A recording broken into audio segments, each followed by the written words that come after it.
తెలంగాణ మహారాష్ట్ర సరిహద్దులోని కోటపల్లి మండలం రాపనపల్లి చెక్పోస్టు వద్ద ఇద్దరు అంతర్రాష్ట్ర చిరుతపల్లి చర్మం స్మగ్లర్లను పోలీసులు పట్టుకున్నారు.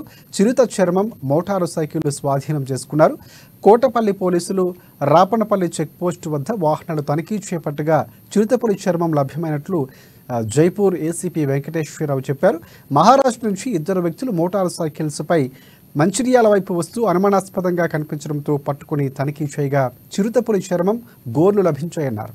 వన్యప్రాణులు వేటాడితే కఠిన చర్యలు తీసుకుంటామని జైపూర్ ఏసీపీ వెంకటేశ్వరరావు హెచ్చరించారు.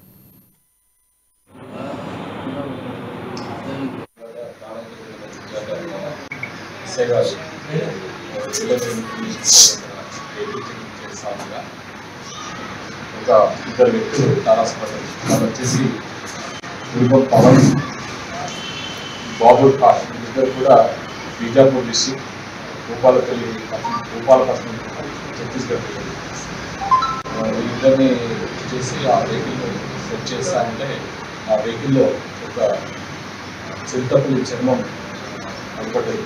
ఆ వెంటనే ఆ చిరుతపల్లి చర్మంగా భావించి దాన్ని ఇక్కడ ఉన్నటువంటి ఎఫ్ఆర్ఓ దర్యాప్తు ఇన్ఫర్మేషన్ ఎఫ్ఆర్ఓ గారు మన టీంతో పాటుగా వచ్చి అది ఆ చర్మాన్ని పరిశీలించి ఇది చిరుతపులి చర్మంగా భావించడం జరిగింది.